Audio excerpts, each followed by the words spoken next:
What if manifesting feels hard because we misunderstood the Bible? Not because it's wrong, but because it was taught wrong. And before we begin, let me say this. I'm not here to change your beliefs. This is not religion. I'm not here to attack your beliefs. I use scripture as a tool, a lens to better understand belief, awareness, and how experience is formed. So take what resonates and leave the rest in love.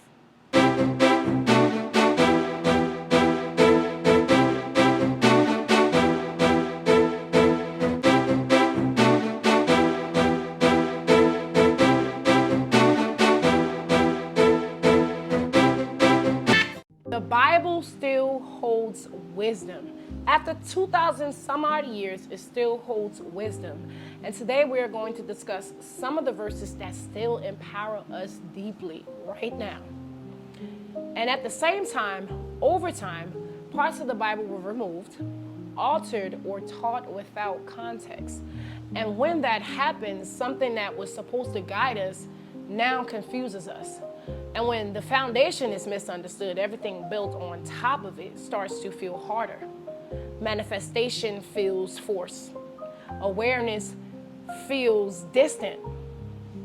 And faith feels confusing, not because it is, but because, and hear me when I say this, not because it is, but because the understanding was incomplete. Let's walk through these few verses together slowly. Not to debate them, not to worship them, but to understand what they were pointing to. Ask and it will be given unto you. Seek and you will find. Knock and the door will be opened. This verse outlines a process. Asking is intention. Seeking is directed awareness.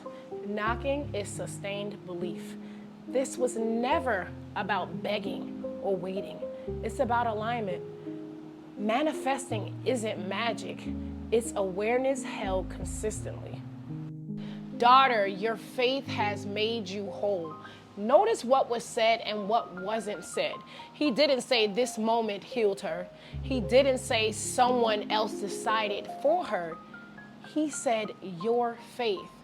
Faith isn't hoping. It's embodied certainty. It is embodied certainty. This verse shows that belief comes before manifestation. Whatever you ask for in prayer, believe that you have received it and it will be yours. This verse removes time from creation. Belief isn't waiting for proof. Belief is internal acceptance first. Okay? It's internal acceptance first. You already believe that it is done. You already believe that it is so. Even if it hasn't showed up in your reality just as of yet, do know that it is on its way to you as long as you believe. And this is why most affirmations don't work, because you can just say it. But if you don't believe internally that it's already yours, you're not giving it a chance to manifest in your reality. When he saw the wind, he was afraid and began to sink. Peter didn't fail because he wasn't chosen. He walked while awareness stayed aligned. But the moment his attention shifted to fear, his experience changed. His experience changed, and this is why manifestations begin and then collapse. Reality follows attention. My favorite line, energy flows where attention goes. If you do not want that to show up in your life, do not focus on it. Because whether you are conscious or not, whatever you put your attention on, it will show up in your reality. So direct your awareness towards what you want to show up in your life. Again, I'm going to say it again because it is my absolute favorite quote. Energy flows where attention goes.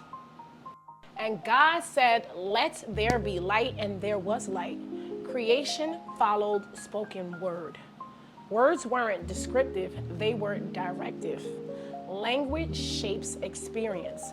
What we speak consistently becomes what we live. If you are constantly saying, I am broke, expect your bank account to be on zero or negative. You're constantly speaking it. There's no other way to go about it. If you're constantly saying, I am happy, how can you expect, I am unhappy? How can you expect to ever feel happiness or find happiness if you're constantly speaking something that you actually don't want? Remember, words are powerful.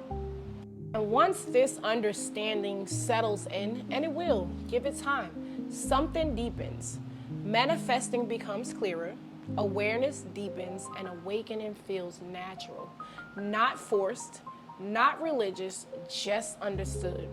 You stop trying so hard. You stop forcing reality. And you start noticing alignment. So throughout the week, notice what you're thinking differently. Notice what you're seeing differently. Notice what starts to make sense. If this video spoke to you and you would like to hear more Bible decoding, like, share, and subscribe, and comment below, I'm awakening.